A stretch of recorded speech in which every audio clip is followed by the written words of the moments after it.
Hello फिनोलियंस, कैसे हो आप। चलो सबसे पहले ये जो एसटीपी वाला, मुझे स्टूडेंट्स पूछ रहे थे कि सर ये एसटीपी वाला जो एग्जाम्पल है वो कैसे सॉल्व किया जाता है। सबसे पहले एसटीपी वाला जो क्वेश्चन है वो तो नॉर्मल क्वेश्चन होता है, मगर ये वाला जो क्वेश्चन है ना वो स्पेशल क्वेश्चन है। सबसे पहले देख लीजिएगा, यहां पे आपको पूछा गया how much O2 gas will be collected at the anode.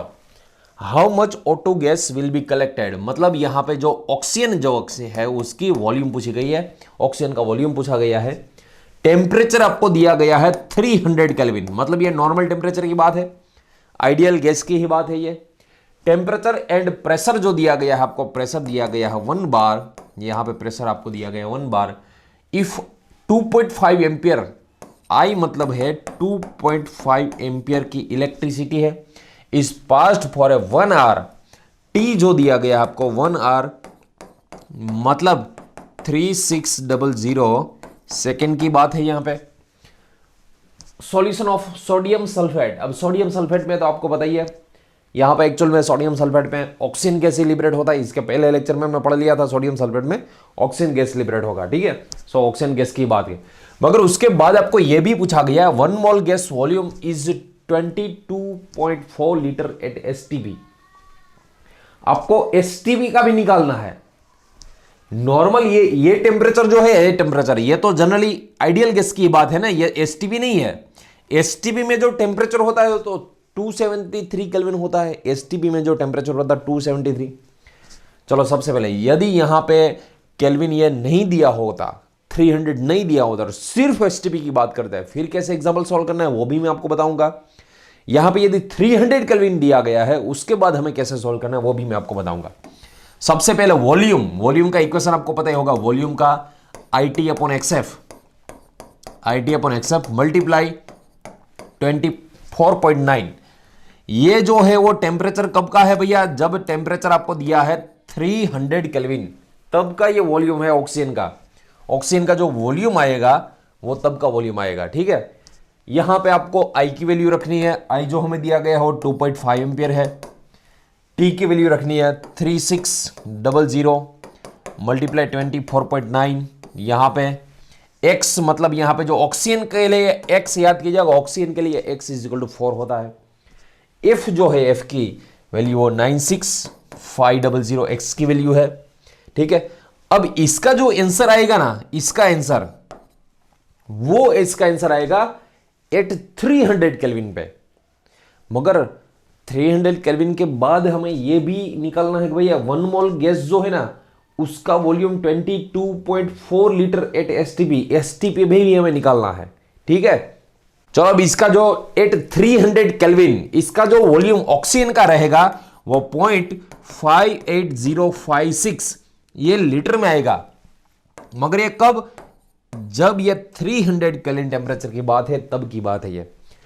मान लो हमें यदि एसटीपी से निकालना है इसका, हमें यदि एसटीपी का वॉल्यूम निकालना है, यदि एसटीपी कंडीशन में होता ही है, चलो यहां तक तो हमने ले लिया 300 केल्विन पे इसका वॉल्यूम ये लिबरेट हो रहा है, अब एसटीपी कंडीशन कर देनी है हमें। तब याद रखिएगा जब 300 केल्विन होता है तब इसका जो वॉल्यूम होता है वो 0.58056 लीटर का है। मगर एट एसटीपी मतलब 273 केल्विन, तब इसका जो वॉल्यूम है वो कौन सा वॉल्यूम आएगा। चलो इसके लिए कैलकुलेशन में याद रखिएगा, हमें जो ढूंढा था सबसे पहले वो तो कौन सा ढूंढा था भैया, ये जो था 300 केल्विन का ढूंढा था हमें जो इसका आंसर निकालना है वो किसका आंसर निकालना है, हमें एसटीपी का भी आंसर निकालना है। 300 केल्विन का तो निकाल दिया, एसटीपी का भी हमें निकालना है। तब 273 केल्विन पे कितना आएगा, उसके लिए आपको 273 मल्टीप्लाई 0.58056 अपॉन 300 केल्विन। सो इसका आंसर आएगा 0.57393 लीटर। उसको यदि हमें मिली में कन्वर्ट करना है फिर 1000 से मल्टीप्लाई करना होगा। सो ये मिली लीटर ऑक्सीजन गैस लिबरेट होगा, इतने मिली O2 लिबरेट होगा एट एसटीपी पे 573.93 इतना जो है इसका वॉल्यूम रहेगा, ठीक है। जब ये सब पूछा गया क्वेश्चन तब। चलो अब दूसरा तरीका इसका मैं आपको बता दूं पहले से। सबसे पहले याद रखिएगा यहां पे आपको जो ऑक्सीजन गैस लिबरेट हो रही है वो पहले 300 केल्विन पे दे रखी है। कितने केल्विन पे? 300 केल्विन पे दे रखी है। ठीक है, दूसरी बात 300 केल्विन पे आपको ये ढूंढना है, ये तो आपको इक्वेशन पता ही है कि 300 केल्विन पे डायरेक्ट ये जो गैस है उसका वॉल्यूम कैसे ढूंढा जाता है।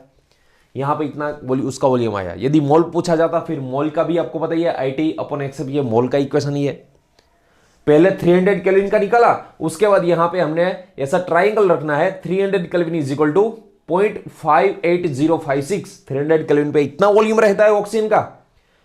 अब एसटीपी पे कितना रहेगा?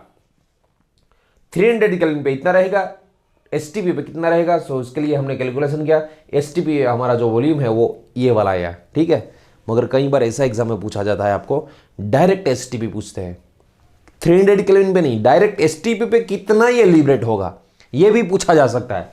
सो ये जो क्वेश्चन है उसको कैसे सॉल्व करता है? सबसे पहले मैं आपको ये फॉर्मूला बता दूं, जब आपको 300 केल्विन की बात करें, एट 300 केल्विन, तब आपको ये जो वॉल्यूम है, वॉल्यूम वो आपको पता ही होगा, इसकी फॉर्मूला IT/xF मल्टीप्लाई 24.9, ये लीटर में आंसर आएगा। किस में आएगा? ये लीटर में आंसर आएगा।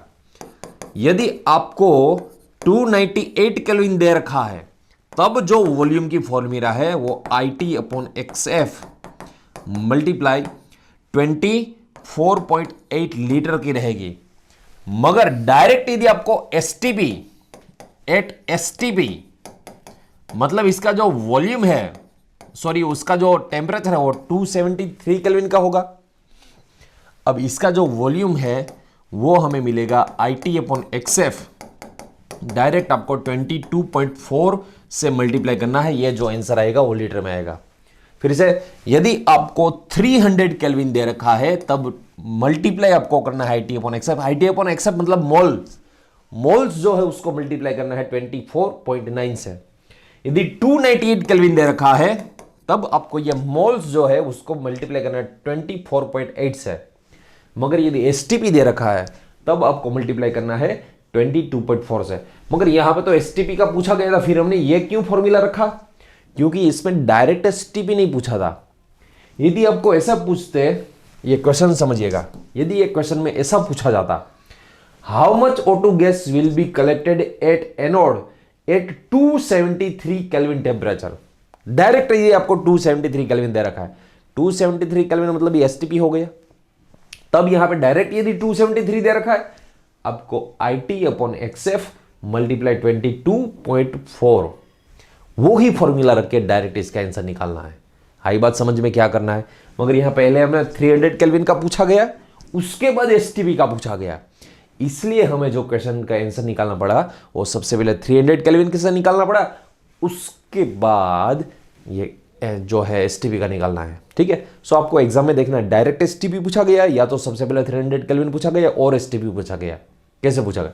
यदि इसमें डायरेक्ट एसटीपी पूछा गया, फिर आपको डायरेक्ट यहां पे क्या लिखना है? IT/xF मल्टीप्लाई 22.4 लिखना है, डायरेक्ट यदि एसटीपी पूछा गया था फिर। ठीक है, सो इसको उतार लीजिएगा एक बार। यहां पे ये जो हमारा डायरेक्ट एसटीपी नहीं पूछा था, पहले हमें 300 केल्विन की बात कर रहे थे, उसके बाद एसटीपी की बात।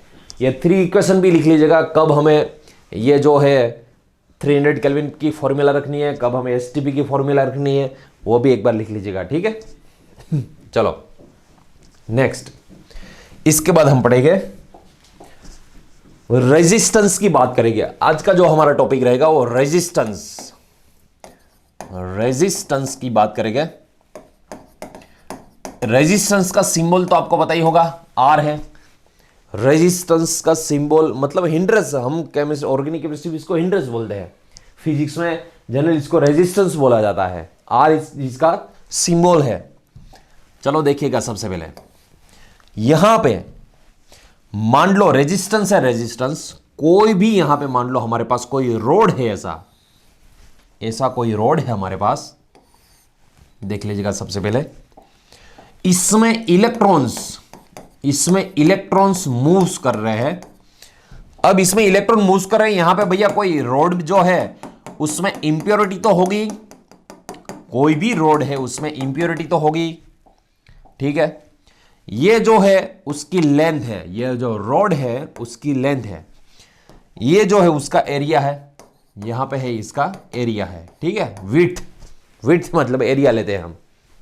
चलो सबसे पहले इसमें मान लो यहां पे इतना हिंड्रेंस है, इसमें यहां पे ये जो है हिंड्रेंस इलेक्ट्रॉन को आ रहा है।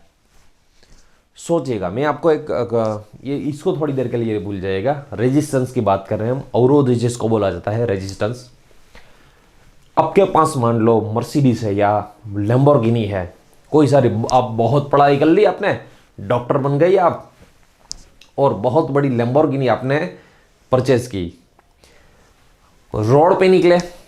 मगर मान लो रोड जो है, जो वे मान लो यहां पे से आपको राजकोट से अहमदाबाद या तो कोई भी जगह पे जाना है, रोड है, रोड, वो रोड, ये वाला रोड नहीं, रोड और ये जो हाईवे होता है उसके, वो रोड अलग ही बात है।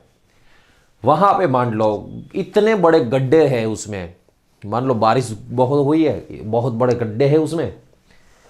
अब आप कार लेके जा रहे हो, लैम्बोर्गिनी आपके पास है, कार लेके जा रहे हो आप, अब उसमें गड्ढे ही इतने हैं, आप स्पीड से थोड़ी ना चला सकोगे, स्पीड आपकी कम हो जाएगी, ठीक है। सो यहां पे ये जो सारे हैं वो गड्ढे ही है, मतलब ये जो रजिस्ट कर रहेगा वो।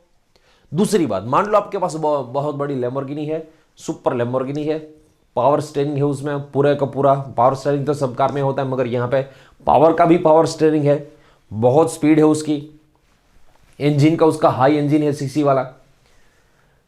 और रोड है, मान लो राजकोट से अहमदाबाद का रोड सुपर रोड है, उसमें एक भी गड्ढा नहीं है, परफेक्ट रोड है, मगर उसमें वहां पे इतना ट्रैफिक है, फिर आपके पास लैम्बोर्गिनी है, उसका मीनिंग क्या होगा?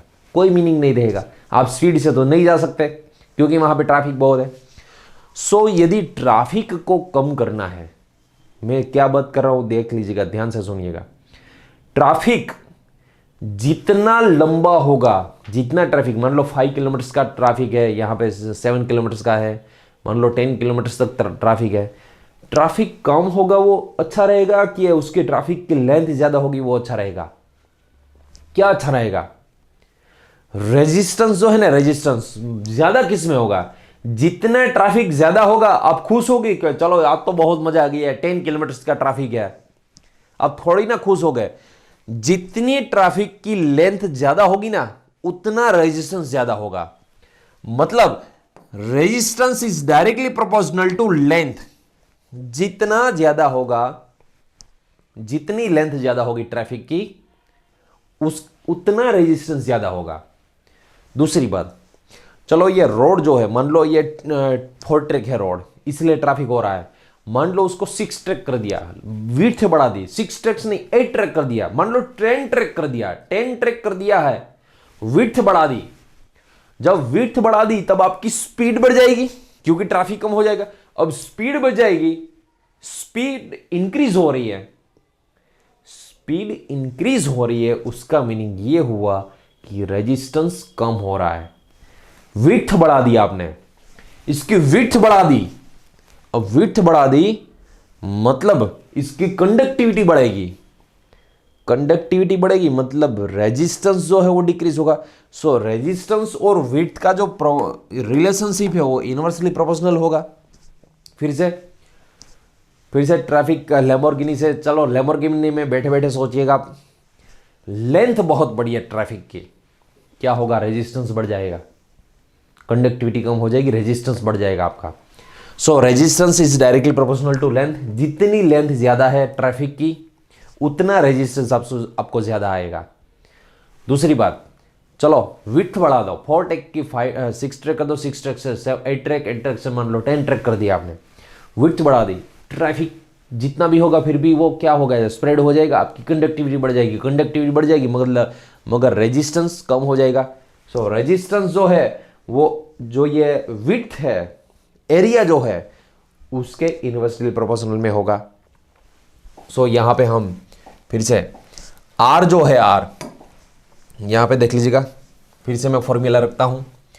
कोई भी रेजिस्टेंस है, कोई भी रेजिस्टेंस आर वो लेंथ की प्रोपोर्शनल में होता है, मगर जो उसकी विड्थ होती है, एरिया जो होता है, उसका इनवर्सली प्रोपोर्शनल में होता है।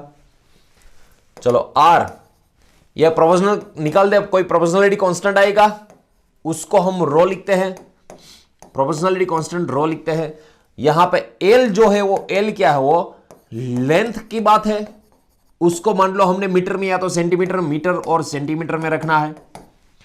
ए है वो एरिया है, ठीक है, एरिया का मीटर स्क्वायर या तो हम सेंटीमीटर स्क्वायर रखेंगे, उसका जो यूनिट है वो। यहां पे आर जो है, आर क्या है, रेजिस्टेंस है। आर जो है वो क्या है, रेजिस्टेंस है। मगर ये रो है वो स्पेसिफिक रेजिस्टेंस, स्पेसिफिक रेजिस्टेंस है, और इसको हम कहेंगे रेजिस्टिविटी, रेजिस्टिविटी कहेंगे उसको। स्पेसिफिक रेजिस्टेंस या तो रेजिस्टिविटी बोलेगा इसको हम, ठीक है। चलो ये तो हो गई इसकी बात, रेजिस्टेंस की बात हो गई। अब आपको ये जो रेजिस्टेंस है उसका तो यूनिट आपको पता ही होगा, क्या है उसका यूनिट, ओहम। उसका जो सिंबल है ये आप ऐसे लिखते हो, ओहम। रेजिस्टेंस का जो सिंबल है, मतलब ये उसका यूनिट है, वो ओहम लिखते हैं। मुझे स्पेसिफिक रेजिस्टेंस का मान लो निकालना है, रो जो है रो, उसका मान लो यूनिट निकालना है। फिर कैसे निकालोगे आप, चलो सबसे पहले रो एल अपॉन ए, इसको आपको सब्जेक्ट लेना है, ए को इस तरफ ले लीजिएगा, ए यहां पे आ जाएगा, एल डाउन में आ जाएगा। सो ये आ गया स्पेसिफिक रेजिस्टेंस या तो रो। इसको डिनोमिनेटर से या नोमिनेटर में ले लिया, नोमिनेटर में से मान लो डिनोमिनेटर ले लिया। अब इसका तो ओहम है, इसका है मीटर स्क्वायर, फिर इसका मीटर में लेना है आपको। अब चलो क्या होगा, सो रो का जो यूनिट होगा ohm into metre square upon metre, मतलब मीटर, या तो हम इसको सेंटीमीटर में मान लो ले लिया, फिर ओहम इंटू सेंटीमीटर होगा। यही बात समझ में, rho is equal to ohm into metre या तो ओहम इंटू सेंटीमीटर होगा। जिसमें लिया सेंटीमीटर में लिया, फिर सेंटीमीटर में। और आपको यह तो बात पता ही हो गई, मान लो 1 ओहम इंटू मीटर लिया है, इसको हम 100 ओहम इंटू सेंटीमीटर स्क्वायर लिख सकते हैं। सेंटीमीटर स्क्वायर नहीं, सिर्फ सेंटीमीटर। मीटर को सेंटीमीटर में कन्वर्ट करना है, फिर 100 से मल्टीप्लाई करना होगा। या तो 1 ओहम इंटू सेंटीमीटर लिया, उसको यदि मीटर में कन्वर्ट करना है, फिर आपको 100 से डिवाइड करना होगा। सो ये हो जाएगा ओहम इंटू मीटर हो जाएगा। ये यूनिट कन्वर्जन तो आपको पता ही होगा, ये तो पता है ना। 1 metre is equal to 11th में पढ़ रहे थे ना, 1 metre is equal to 100 centimetre, या तो 1 centimetre is equal to 0.01 metre. ये आपको पता होना चाहिए, ये सिंपल सी बात यूनिट कन्वर्जन की बात है, ठीक है। ये हो गई हमारी बात, ये रेजिस्टेंस की बात हो गई। सबसे पहले ये रेजिस्टेंस इतना लिख लेना आपको, मगर आपको मैं पूरा यहाँ पे कंसेप्ट करा दूँ, उसके बाद ही लिखिएगा आज, ठीक है। चलो सेकंड कंसेप्ट। अब ये तो बात हो गई रेजिस्टेंस की। फिर से लैम्बोर्गिनी में आ जाइए। फिर से लैम्बोर्गिनी में बैठे हो आप, पूरा जो रोड है उस पर ट्रैफिक भरा हुआ है। जितना ट्रैफिक लंबा उतना रेजिस्टेंस ज्यादा, जितना ट्रैफिक लंबा उतना रेजिस्टेंस ज्यादा, मतलब resistance is directly proportional to length. दूसरी बात, उसकी विड्थ बढ़ा दो, विड्थ बढ़ा दी, फिर कंडक्टिविटी बढ़ेगी आपकी, कंडक्टिविटी बढ़ेगी मतलब रेजिस्टेंस कम होगा, रेजिस्टेंस कम होगा। सो रेजिस्टेंस जो है वो विड्थ की इनवर्सली प्रोपोर्शनल में है, लेंथ की डायरेक्टली प्रोपोर्शनल में है। दूसरी बात, रेजिस्टेंस कम होगा उसका मीनिंग क्या हुआ, रेजिस्टेंस कम हुआ उसका मीनिंग आपकी स्पीड बढ़ गई। स्पीड बढ़ गई उसको क्या बोलते हैं, कंडक्टेंस बोलते हैं। सो चलो अब जो हमारा टॉपिक रहेगा वो कंडक्टेंस का टॉपिक रहेगा, कंडक्टेंस। अब जो हमारा टॉपिक रहेगा वो कंडक्टेंस का टॉपिक रहेगा। कंडक्टेंस को हम जी के सिंबल से देखिए, कंडक्टेंस का जो सिंबल है वो जी।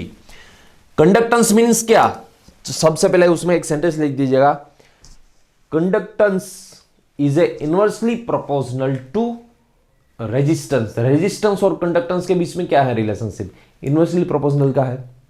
या तो हम ऐसे भी कह सकते हैं, इनवर्स ऑफ प्रोपोर्शनल नहीं है, ये तो 100% ही है, जनरली ये प्रोपोर्शनल ही होता है, 100% होता है। सो इसको परफेक्ट सेंटेंस ये भी लिख सकते हैं हम, इनवर्स ऑफ रेजोन इनवर्स ऑफ रेजिस्टेंस, फिर से inverse of resistance called conductance. मतलब जी जो है, जी कंडक्टेंस जो है वो ये रेजिस्टेंस है उसका इनवर्स है। सो यहां पे मान लो ये जी जो है, जी यहां पे आर की वैल्यू, हम आर की जो फॉर्मूला है ये रख सकते हैं।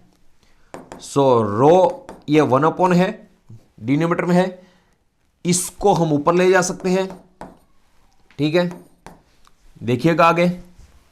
सो इसको हम ऐसे लिख सकते हैं, जी इज इक्वल टू 1/रो, उसको हम एक और सिंबल यहां पे लिखेंगे, 1/रो को कप्पा कहा जाता है, A/L kappa, where kappa is equal to ये स्पेसिफिक रेजिस्टेंस है, सो ये स्पेसिफिक कंडक्टिविटी आएगी। फिर से चलो, ये पहले तो इक्वेशन में जी है वो क्या है, जी है वो कंडक्टेंस है, कंडक्टेंस उसका तो आपको पता ही है, सीमेंस लिखते हैं, उसका जो यूनिट है ना, यूनिट सीमेंस लिखते हैं। क्यों सीमेंस लिखते हैं? सीमेंस साइंटिस्ट ने वो दिया है इसलिए सीमेंस। और 1/ओहम ये रो है, रो नहीं भैया, ये जो जी है, जी वो 1/R, 1/R मतलब 1/ओहम लिख सकते हैं उसको, या तो उसका यूनिट ऐसे भी लिख सकते हैं ओहम इनवर्स, या तो इसको उल्टा ऐसे भी हम शो कर सकते हैं, या तो उसका इसको ऐसे भी शो कर सकते हैं। ओहम इनवर्स को हम उल्टे से लिखे ना, इसको मोह, इसका जो यूनिट है, इतने सारे इसके यूनिट है, जी के इतने सारे यूनिट्स है। सीमेंस यूनिट है या तो उसका 1/ओहम, या तो ओहम इनवर्स, या तो उसका उल्टा कर दिया मोह ओहम इनवर्स, उल्टे से इसको रीड कीजिएगा, मोह इसको बोला जाता है, मोह इसको बोला जाता है। ये जी के यूनिट्स हो है। चलो उसके बाद कप्पा, वेर कप्पा क्या है भैया, कप्पा इज इक्वल टू 1/रो है, कप्पा मतलब 1/रो। अब 1/रो इसका यूनिट क्या है, याद कीजिएगा, इसका यूनिट जो है ओहम का यूनिट, 1/रो का यूनिट, ये हमने आगे पढ़ लिया था, देख लीजिएगा यहां पे ohm into centimetre, ohm into centimetre है, किसका है ये भैया, ये रो का है। चलो ओहम इंटू सेंटीमीटर यहां पे रखता हूं मैं, इसका यूनिट जो है ओहम इंटू सेंटीमीटर या तो मीटर, चलो पहले मीटर में लिखते हैं हम। सो इसका उल्टा यदि हमें करना है, फिर ये ohm inverse into metre inverse, या तो ओहम इनवर्स को क्या कहा जाता है, ओहम इनवर्स को सीमेंस भी कहा जाता है। ओहम इनवर्स का मीनिंग है सीमेंस। ये भैया जो सारे यूनिट्स है ना, एक बार में पढ़ाऊंगा ना, एक बार में सिर्फ आपको समझ में आएगा, याद नहीं रहेगा। याद रखने के लिए तो आपको बार बार रिवाइज करना होगा, इसको परफेक्ट रिवीजन करना होगा, ये समझ में तो आ जाएगा आपको। ओहम इनवर्स का मतलब याद रखिएगा सीमेंस, सीमेंस मतलब ये कंडक्टिविटी का है। सो इसका जो यूनिट है, कप्पा का यूनिट जो है, स्पेसिफिक कंडक्टेंस किसको कहा जाता है, उसका जो है unit siemens into metre inverse, या तो इसको सीमेंस इंटू सेंटीमीटर इनवर्स भी कहा जाता है। फिर से कप्पा जो है, कप्पा उसको क्या कहा जाता है, कप्पा को स्पेसिफिक कंडक्टेंस, ये जो है कंडक्टेंस है, मगर ये जो है स्पेसिफिक कंडक्टेंस, स्पेसिफिक कंडक्टेंस को कई बार कंडक्टेंस भी बोला जाता है, मगर स्पेसिफिक कंडक्टेंस ही याद रखिएगा, क्योंकि ये जो स्पेसिफिक रेजिस्टेंस है, स्पेसिफिक रेजिस्टेंस, उसके इनवर्स को स्पेसिफिक कंडक्टेंस बोला जाता है। स्पेसिफिक रेजिस्टेंस के इनवर्स को स्पेसिफिक कंडक्टेंस बोला जाता है। आई बात समझ में? और इसके जो यूनिट कैसे निकाला हमने वो भी आपको पता चल गया। चलो अब फिर से सोचिएगा, फिर से सबसे पहले याद रखिएगा, जी जो है, जी वो क्या है, इनवर्स ऑफ रेजिस्टेंस है। यहां पे आर की जगह पे मैं रो L/A लिख सकता हूं। सो इसको 1/रो, इसको ऊपर जाने दीजिएगा। So G is equal to kappa into A/L लिख सकता हूं सबसे पहले ये। चलो मान लो इसको, मुझे कप्पा को यहां पे सब्जेक्ट लेना है। फिर यदि कप्पा को सब्जेक्ट लेना है, स्पेसिफिक कंडक्टेंस को, इसको इस तरफ ले लीजिएगा। सो ये क्या होगा, G इज मल्टीप्लाई L/A हो जाएगा, G multiply L/A very important, kappa is equal to G, L को यहां पे मल्टीप्लीकेशन में ले लीजिएगा, इसको डिनोमिनेटर में ले लीजिएगा। अब यहां पे जो एल अपॉन ए है, मतलब लेंथ डिवाइड बाई एरिया है, उसको सेल कांस्टेंट बोला जाता है। क्या बोला जाता है? सेल कांस्टेंट बोला जाता है, सेल कांस्टेंट कहा जाता है। इसका इक्वेशन सिर्फ इसकी ट्रिक, इसका इक्वेशन तो पता चल गई आपको। इसकी जो ट्रिक है ना, आपने केजीएफ मूवी तो देखा ही होगा, सो केजीसी याद रखना। केजीएफ मूवी आता है ना, ये साउथ वाले बहुत देखते हैं, साउथ वाले नहीं हम भी बहुत देखते हैं। केजीएफ से इसका केजीसी, केजीसी याद रखिएगा। क्यों ऐसा बोल रहा हूं मैं? क्योंकि कई बार मैं आपको एग्जाम्पल दूंगा, कई बार ऐसा होता है भैया कि यहां पे ऐसा ये कंफ्यूजन हो जाता है कि हमें G is equal to kappa multiply cell constant रखना था, या तो kappa is equal to G multiply cell, G is equal to रखना है या तो कप्पा इज इक्वल टू रखना है, ये हमें कंफ्यूजन होता है। सो यहां पे कंफ्यूज ना हो इसलिए केजीएफ उससे केजीसी याद रखना। केजीसी मतलब kappa is equal to KGC, KFC नहीं, केएफसी तो किंगफिशर वाला वो नहीं, KGC kappa is equal to G, मतलब ये conductance multiply cell constant, where cell constant is equal to, ये यहां पे सेल कांस्टेंट है क्या, where cell constant is equal to L upon A, और इसका जो यूनिट रहेगा वो क्या रहेगा, मीटर इनवर्स या तो सेंटीमीटर इनवर्स, मीटर इनवर्स या तो सेंटीमीटर इनवर्स, इसका जो है वो यूनिट रहेगा। आई बात समझ में? सो यहां पे इसका पूरा, सबसे पहले पहली बार में तो भैया ये सिर्फ समझ में आता है, इसको याद रखने के लिए तो बार बार आपको रिवाइज करना होगा। परफेक्ट रिवाइज कीजिएगा, इसका परफेक्ट रिवीजन कर लिया, फिर कभी दिक्कत नहीं होगी। यहां पे जो भी मेन कंसेप्ट है वो इसका यूनिट ही है, जो भी मेन कंसेप्ट है वो इसका यूनिट कन्वर्जन ही है, मेन कंसेप्ट।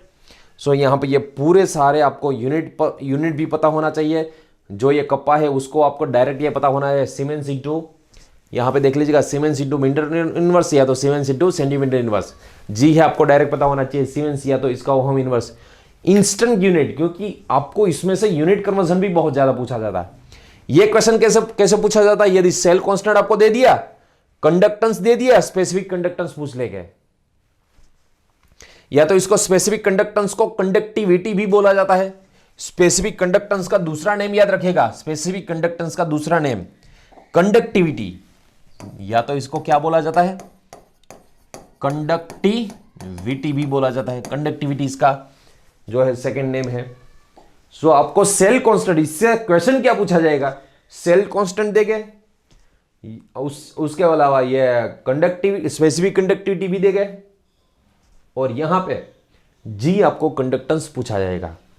या तो कंडक्टेंस दे देंगे, सेल कांस्टेंट दे देंगे, और ये कंडक्टिविटी पूछी जाएगी, मतलब स्पेसिफिक कंडक्टेंस पूछा जाएगा। इन सब तीनों में से कोई दो दे रखे होंगे, तीसरा पूछा जाएगा।